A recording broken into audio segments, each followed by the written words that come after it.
नमस्कार जोहार, आप देख रहे हैं झारखंड टुडे। चलिए जानते हैं झारखंड की 10 बड़ी खबरों को।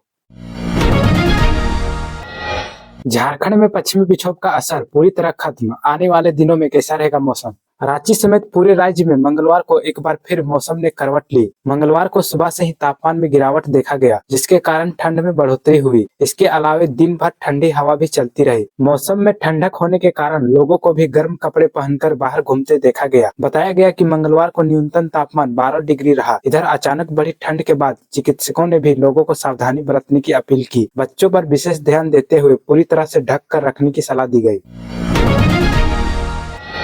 झारखंड के चतरा में एनआईए की छापेमारी, 3 ठिकानों पर पहुंची जांच एजेंसी की टीम। एनआईए ने सोमवार को उग्रवादी संगठन टीएसपीसी से जुड़े एक केस में झारखंड के चतरा जिले के सिमरिया और लावालौंग में 3 ठिकानों पर दबिश दी। इस दौरान कुछ लोगों से पूछताछ की गई। टीम में कई मोबाइल फोन और सिम कार्ड जब्त किए गए हैं। टीम के द्वारा कुछ कागजात भी साथ ले जाने की सूचना है। कहा जा रहा है कि टीएसपीसी द्वारा लेवी वसूली और मनी लॉन्ड्रिंग से जुड़े मामले में यह कार्रवाई की गई है। यह मामला 2016 में टंडवा थाने में दर्ज केस से जुड़ा हुआ है। 2018 ने इसे एनआईए को टेक ओवर किया था। अब तक 21 पर आरोप पत्र दायर हो चुका है। टीम ने सिमरिया के 12 गांव के पंकज साहू और लावालौंग के लमटा स्थित पेट्रोल पंप संचालक के ठिकानों पर एक साथ दबिश दी। पंकज के घर छापेमारी के दौरान परिजनों को बाहर कर दिया गया। उसके बाद पंकज से पूछताछ की गई। जमीन के कागजात, बैंक खाते तथा अन्य दस्तावेजों की जाँच की गई। कहा जा रहा है कि टीम अपने साथ एक प्रिंटर और कुछ कागजात भी ले गई।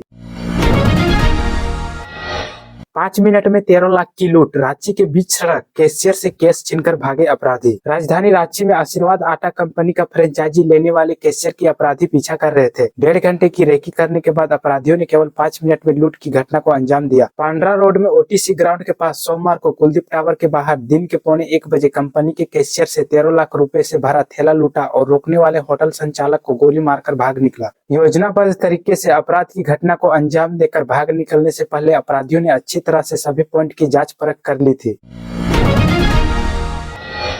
झारखंड में महिला सुरक्षा के लिए स्पेशल सेल गठित, एडीजी सुमन गुप्ता बनाई गई प्रभारी। झारखंड में महिलाओं के खिलाफ बढ़ती आपराधिक घटनाओं पर लगाम लगाने के लिए पुलिस मुख्यालय ने सख्त कदम उठाया है। महिलाओं को सुरक्षित और भयमुक्त माहौल देने के लिए विशेष सुरक्षा कोषांग का गठन किया गया है। डीजीपी अनुराग गुप्ता के आदेश पर इस कोषांग का वरीयतम प्रभार प्रशिक्षण आधुनिकीकरण एडीजीपी सुमन गुप्ता को दिया गया है। वही कोषांग में उन पुलिस पदाधिकारियों को सदस्य बनाया गया है जो महिला अपराध विंग को देख रहे हैं। इसमें आईजी, सीआईडी, डीआईजी, सीआईडी भी शामिल है।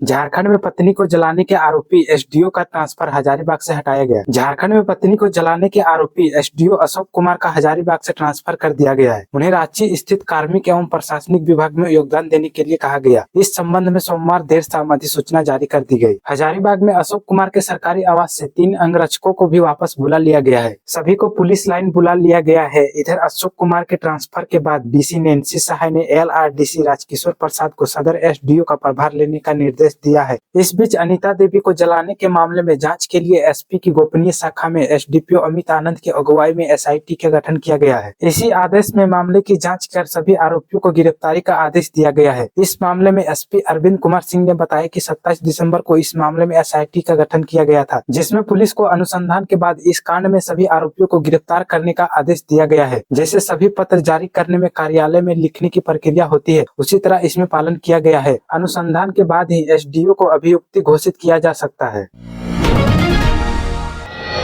नए वर्ष में गुलजार रहेगा खेलगांव, 2 महीने में 7,000 से अधिक खिलाड़ी करेंगे शिरकत। रांची नए वर्ष में खेलगांव का मेगा स्पोर्ट कॉम्प्लेक्स खिलाड़ियों से गुलजार होने वाला है। जनवरी और फरवरी में यहां 7,000 से अधिक खिलाड़ी शिरकत करेंगे। 3 जनवरी से खिलाड़ियों को आना शुरू हो जाएगा और 5 से आयोजन शुरू हो जाएगा। मौका है 68वें राष्ट्रीय स्कूल खेलों का आयोजन का। इसमें सबसे पहले एथलेटिक्स, इसके बाद टेनिस, साइकिलिंग और हॉकी का आयोजन होगा। स्कूली शिक्षा एवं साक्षरता विभाग की मेजबानी में राष्ट्रीय स्तर की प्रतियोगिता आयोजन की जा रही है। 4 खेलों में जुटेंगे हजारों खिलाड़ी। 5 जनवरी से शुरू होने वाले एथलेटिक्स अंडर 19 में कुल 4,000 प्रतिभागी शामिल होंगे। इसके बाद 11 जनवरी से शुरू होने वाले अंडर 14 एथलेटिक्स में 2,044 प्रतिभागी। 17 जनवरी से शुरू होने वाले अंडर 19 टेनिस में कुल 616 प्रतिभागी। 20 जनवरी से शुरू होने वाले अंडर 14 ट्रैक साइकिलिंग में 1540 प्रतिभागी और सबसे अंत में 29 जनवरी से 2 फरवरी तक होने वाले अंडर 19 हॉकी में कुल 1760 प्रतिभागी शामिल होंगे।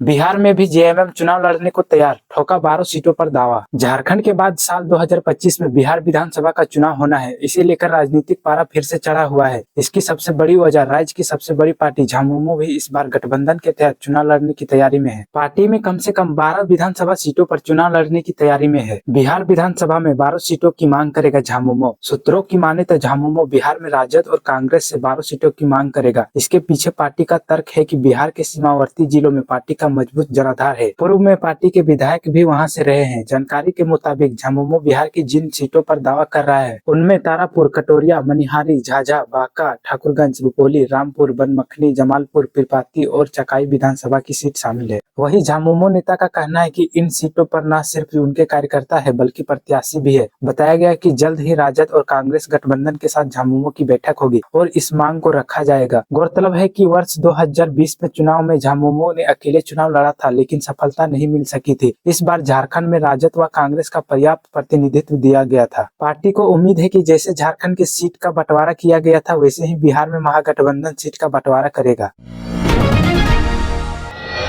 एक्शन में झारखंड के कल्याण मंत्री चमरा लिंडा छात्रवृत्ति वितरण के लिए इन 2 जिलों में 3 दिनों की दी मोहलत। राज्य कल्याण मंत्री चमरा लिंडा ने मंगलवार को मोहराबादी के कल्याण कॉम्प्लेक्स में सभी जिलों के कल्याण पदाधिकारी, प्रोजेक्ट डायरेक्टर, आईटीडीए एवं प्रमंडलीय उप निदेशकों के साथ वीडियो कॉन्फ्रेंसिंग के जरिए बैठक की और स्कूलों में अध्ययनरत विद्यार्थियों के बीच साइकिल और छात्रवृत्ति वितरण की जिलावार समीक्षा की। इस दौरान वे एक्शन मूड में दिखे। उन्होंने रामगढ़ एवं कोडरमा जिले में प्री मैट्रिक छात्रवृत्ति वितरण मामले में नाराजगी जताई और रामगढ़ एवं कोडरमा जिले के कल्याण पदाधिकारी को अगले 3 दिनों के भीतर छात्रवृत्ति वितरण का निर्देश दिया। छात्रवृत्ति वितरण में प्रगति नहीं होने की स्थिति में संबंधित पदाधिकारियों का जनवरी माह का वेतन रोके।